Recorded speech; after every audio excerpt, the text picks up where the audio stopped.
दोस्तों, जब बात आती है ट्रैवल्स की, टूरिज़्म की, तो ज़रूर हमें याद आता है कि कश्मीर, कभी हमें कश्मीर घूमना चाहिए, हमें समंदर की सैर करनी चाहिए, या हमें कोई नेचुरल स्टेशंस देखने चाहिए, या कोई हिस्टोरिकल मॉन्यूमेंट्स देखने चाहिए।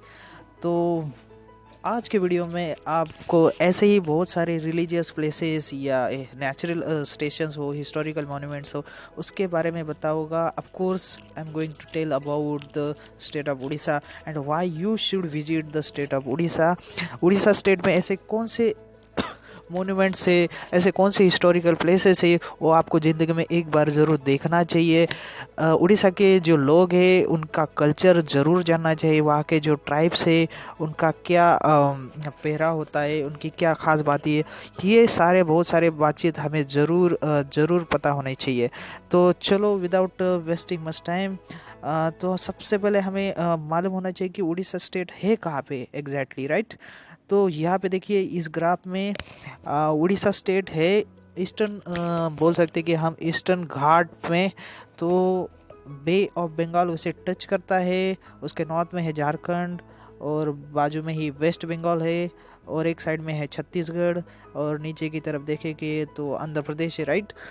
तो उड़ीसा के जो इम्पोर्टेंट सिटीज़ बोल सकते हैं, उसका जो कैपिटल सिटी है वो है भुवनेश्वर, एंड दूसरा इम्पोर्टेंट सिटी है वो है कटक, राइट। तो ये हो गए जोग्राफिकल लोकेशन के बारे में। उसके बाद देखते हैं कि ऐसे बहुत सारे रिलीजियस प्लेसेस जो बहुत सारे ट्रैवलर्स होते हैं, डिवोटीज होते हैं, वो उसको विजिट करना चाहोगे। अगर आप भी ऐसे रिलीजियस प्लेसेस को ट्रैवल करना चाहते हो तो सबसे पहले याद आता है हमें Jagannath temple, right. It is situated in Puri. So quickly go through the Jagannath temple. Jagannath temple मतलब है शिव जी का टेम्पल, जो कि मिडल हिस्ट्री बोल सकते हैं, जैसे हम की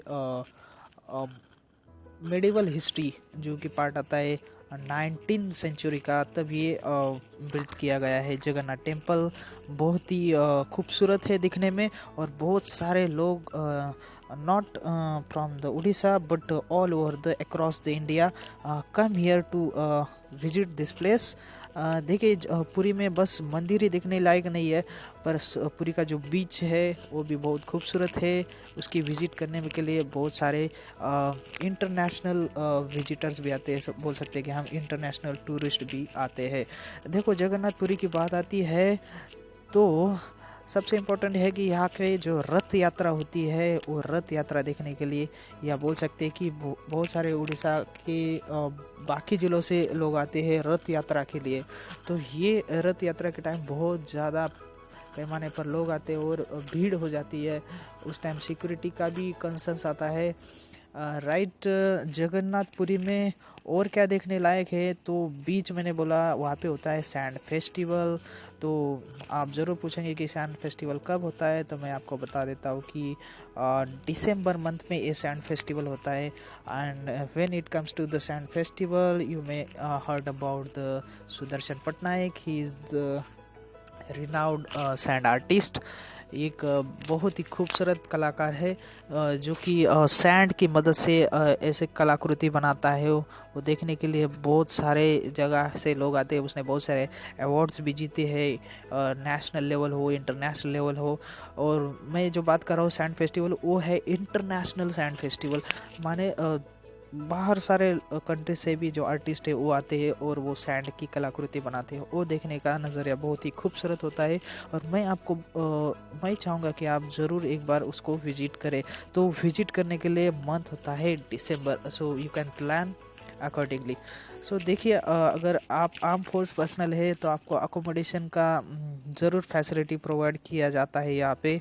और बाकी भी सिविलियंस लोग हैं तो भी उसके लिए अकोमोडेशन की बहुत ही बेटर क्वालिटी यहाँ पे मिल सकती है, राइट। जगन्नाथपुरी के बाद अगर आप उड़ीसा में देखोगे तो सबसे सेकंड मोस्ट इम्पोर्टेंट बोलेंगे तो कोणार्क सन टेम्पल।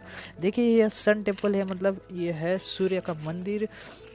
सूर्य का मंदिर मतलब यहाँ पे सूर्य देवता को ये क्या बोल सकते हैं हम, प्रस्तुत किया गया है। वहाँ पे जो चैरियट्स है, मतलब जो चक्के हैं, ऐसे 12 चक्के हैं उसके, वो देखने के लिए बहुत ही खूबसूरत है। यहाँ पे फोटोग्राफी एक्चुअली बैन है, पर नोबडी केयर्स, फ़ोटो बहुत ही अच्छी आती है। आजकल तो ट्रेंड चल रहा है, व्हाट्सएप हो, फेसबुक हो, वहाँ पे आप फ़ोटो पोस्ट करते हो तो बहुत ही खूबसूरत फ़ोटो भी आ सकती है।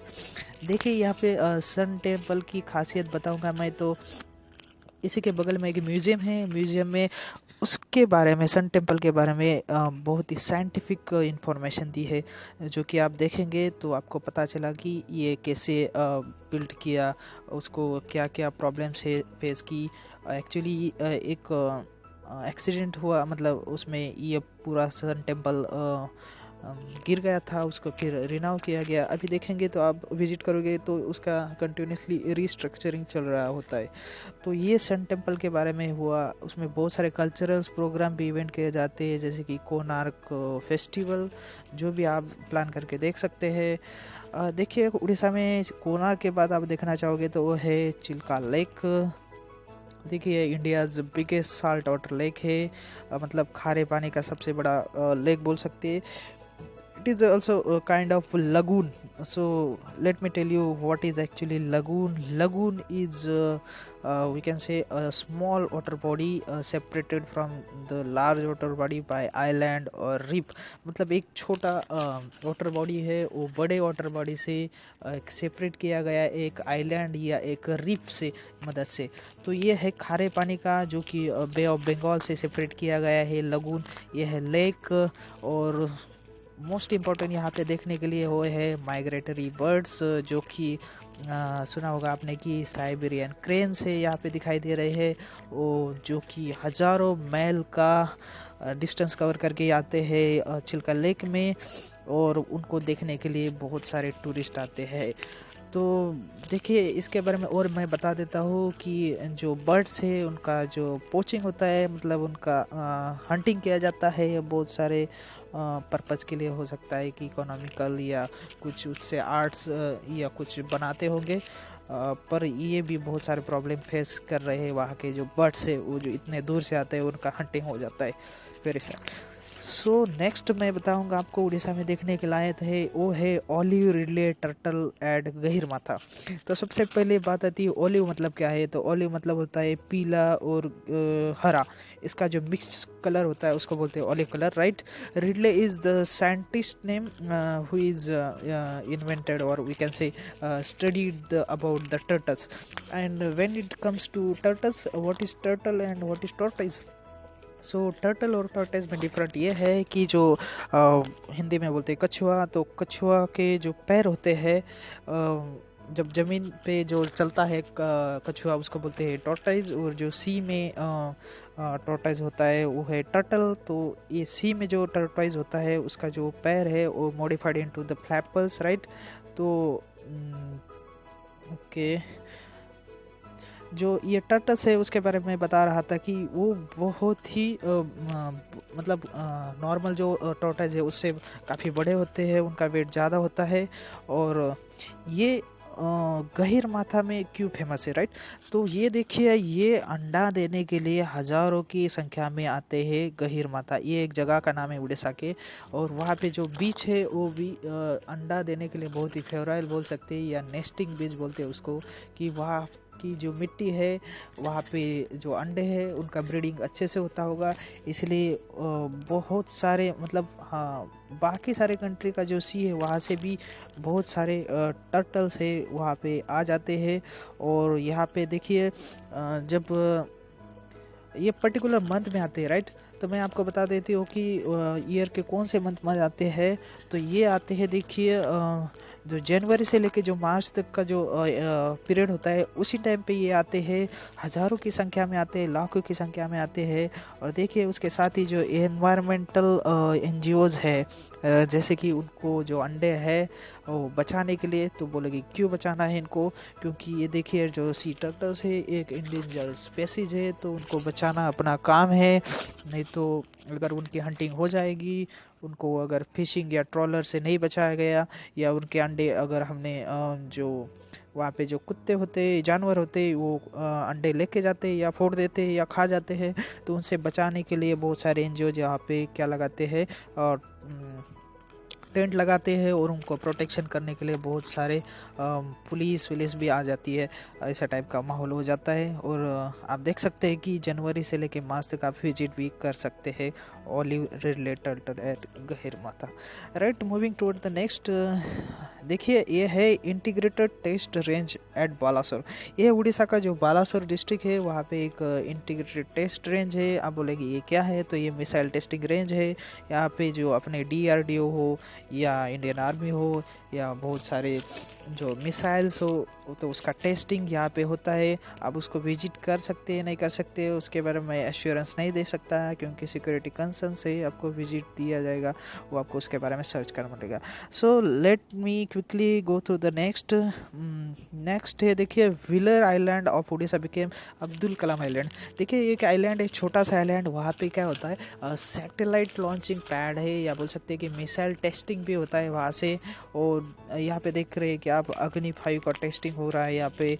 तो ये जो साइड है, ये बहुत ही फेवरेबल टेस्टिंग साइड है, क्योंकि एक साइड में इसका आता है सी, तो जो टेस्टिंग करने के बाद जो उसका डेब्रिस बचता है वो सी में गिर जाता है, और उसको इजीली रिकवर सकते हैं, या उससे कुछ ज़्यादा हानि नहीं हो जाती है।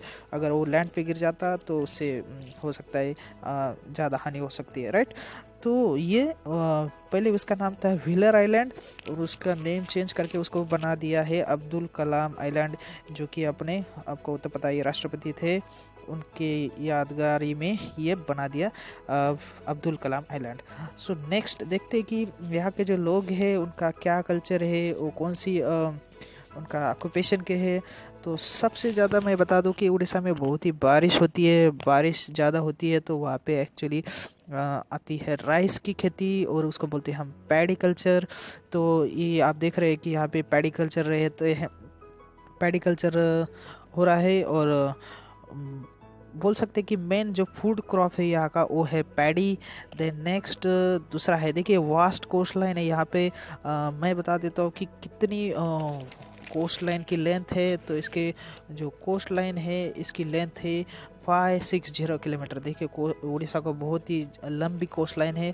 उसकी मदद से क्या हो जाता है, जो फिशिंग कम्युनिटीज़ है उनका एक ऑक्यूपेशन बन जाता है। और लोग अपने जो छोटे छोटे बोट से या ट्रॉलर से बड़े, उनको लेके समंदर में जाते हैं एंड फिशिंग करते हैं, यही उनकी रोजी रोटी हो जाती है। राइट्स, तो देखिए यहाँ पे दूसरी भी एक बात ज़रूर आती है, जब it comes to the sea then we might heard about the cyclone. देखिए 1999 में जो साइक्लोन आया था, उससे 10,000 से भी ज़्यादा लोग मारे गए थे, और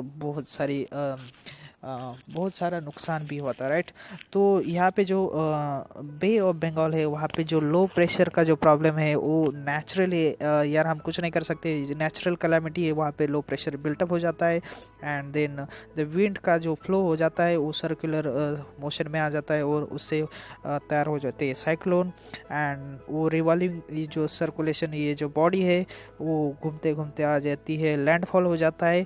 और जब ये लैंडफॉल हो जाता है कोई कोस्ट लाइन पे, तो वहाँ पे बहुत सारे नुकसान हो जाता है, उसको ही हम बोलते हैं साइक्लोन या tsunami.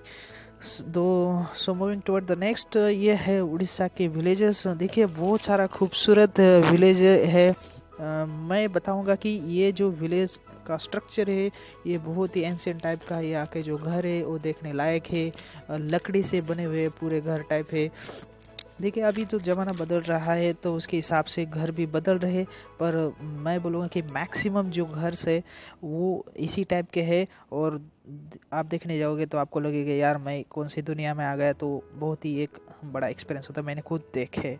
Right, moving toward the next, ये इंपॉर्टेंट सिटी देखते हैं हमें, ये है भुवनेश्वर। भुवनेश्वर ये कैपिटल सिटी है, बहुत ही वेल डिज़ाइन सिटी है, और सिटी में एयरपोर्ट है, उसका नाम है Biju Patnaik international airport. Domestic as well as international flight come here. Then दूसरी जो इम्पोर्टेंट सिटी है वो है कटक, और बहुत सारे छोटे मोटे सिटीज़ है, पर ये सबसे महत्वपूर्ण बन जाती है। देखिए यहाँ पे जो नदी है उसका नाम है महानदी। सबसे बड़ी नदी यहाँ की जो महानदी है, और वो मिल जाती है बे ऑफ बंगाल को। तो उसका जो एक बोल सकते हैं हम डेल्टा रीजन बन जाता है। डेल्टा मतलब जो होता है कि बड़ी नदी है उसके क्या है, डिस्ट्रीब्यूटरीज बन जाती है। मतलब जब वो समंदर से मिलती है तो बहुत सारी नदियों में उसका क्या हो जाता है, रूपांतर हो जाता है। तो उससे क्या बन जाता है, डेल्टा बन जाता है। और वो डेल्टा की मदद से भी बहुत सारे लोग क्या करते हैं, वहाँ पे फिशिंग करते हैं। छोटी छोटी जो नदियाँ होती है, जो वेटलैंड्स होते हैं, उसमें फिशिंग का बहुत सारा ऑक्यूपेशन चलता है। So moving toward the next, देखिए जो अपने जो 4th प्रेसिडेंट है इंडिया के, उनका नाम है वीवी गिरी, वो भी उड़ीसा के थे। तो और कौन से पर्सनैलिटीज़ थी उड़ीसा से, वो देखते हैं। देखिए नेताजी, अपने नेताजी भी उड़ीसा के थे। और देखिए ये है चीफ मिनिस्टर नवीन पटनायक, उनके फादर थे बिजू पटनायक। देखिए सारे हम अभी देख रहे हैं कि बीजेपी का सरकार है सारे राज्यों में, पर ये when it comes to the south Indian states, चाहे वो तमिलनाडु हो, वेस्ट बंगाल हो, आंध्र प्रदेश हो, तो ये कोई हटके ही उनका अलग ही सरकार होता है, या रीजनल पार्टी बोल सकते हैं। वैसे ये है, इनकी पार्टी का नाम है क्या बोल सकते हैं, बीजू जनता दल बीजेडी। एंड ये है नवीन पटनायक जो कि सीएम है, उनका सरकार ही बहुत सालों से चल रहा है। चलो ये हो गया political. When it comes to the sport, देखिए उड़ीसा का एक स्पोर्ट बोल सकते हैं कि उसमें बहुत ही शानदार जो हमारे नेशनल टीम में बहुत सारे प्लेयर्स है उड़ीसा से बिलोंग करते हैं। तो हम याद रख सकते हैं कि जब उड़ीसा की बात आती है तो हॉकी का नाम लिया जाता है। देखो उड़ीसा के बारे में इतना जान गए, फिर उसके बाद उड़ीसा में बहुत सारी पॉवर्टी, यार यहाँ के जो लोग हैं बहुत सारे गरीब है, उसके कारण बहुत सारी सस्ताई भी यहाँ पे। पर देखिए यहाँ पे कितने मलनरिश, या बोल सकते कि न्यूट्रिशन की बहुत ही कमी है इस बच्चों में, तो बहुत सारी बीमारियाँ आ जाती है। देखिए हमें अपने इंडिया की डेवलपमेंट करनी है तो हमें हर एक स्टेट की डेवलपमेंट भी ज़रूरी है, तभी तो इंडिया की डेवलपमेंट होगी। तो नेक्स्ट देखते हैं यहाँ पे जो ट्राइब्स है, बोंडा पोराजा।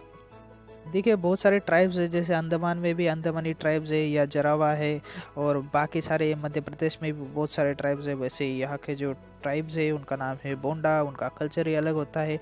देखिए हमें हर एक सेक्शन को लेके आगे जाना पड़ेगा, तभी तो इंडिया की डेवलपमेंट होगी। ये जो ट्राइब्स है उनको स्ट्रीमलाइन में लाना पड़ेगा, उनको एजुकेशन देना पड़ेगा, उनका जो वेलफेयर है वो देखना पड़ेगा। जो ट्राइबल कम्युनिटी है उनको एजुकेट करना पड़ेगा, उनको भी आधार से लिंक करना पड़ेगा, राइट।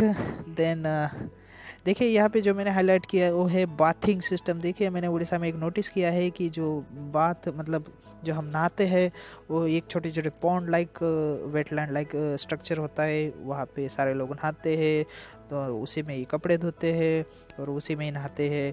तो ये कुछ अगेंस्ट है स्वच्छ भारत मिशन के।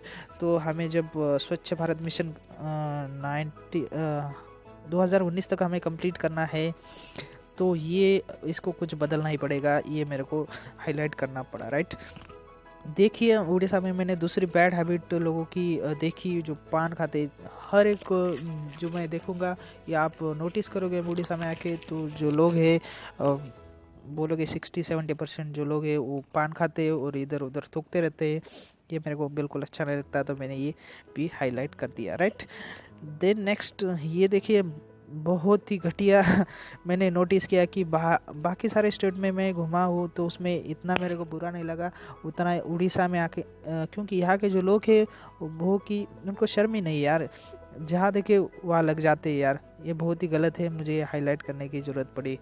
देखिए मैंने बहुत सारे एस्पेक्ट कवर किए हैं उड़ीसा के बारे में। आपको जो इसका जो कंटेंट है उसके बारे में कुछ बोलना चाहते हो तो आप ज़रूर कमेंट कर सकते हैं, या बहुत सारे जो एस्पेक्ट मैंने नहीं कवर किए उसके बारे में भी बता सकते हो। और आप एक बार ज़रूर उड़ीसा की टूर कर लेना। ये बहुत सी सारे हिस्टोरिकल प्लेसेस मैंने बताए, ये आपको देखने पड़ेंगे। 4 धाम की यात्रा करना है तो उसमें पूरी भी करना पड़ता है, राइट। तो और इसके बारे में कुछ इन्फॉर्मेशन चाहिए तो ज़रूर कमेंट बॉक्स में बता दीजिए। आज की वीडियो में बस इतना ही दोस्तों। अगर आपको ये वीडियो पसंद आया होगा तो जो लाइक करने की ज़रूरत नहीं, बस सब्सक्राइब कर देना। आज के लिए बस इतना ही। Thank you very much.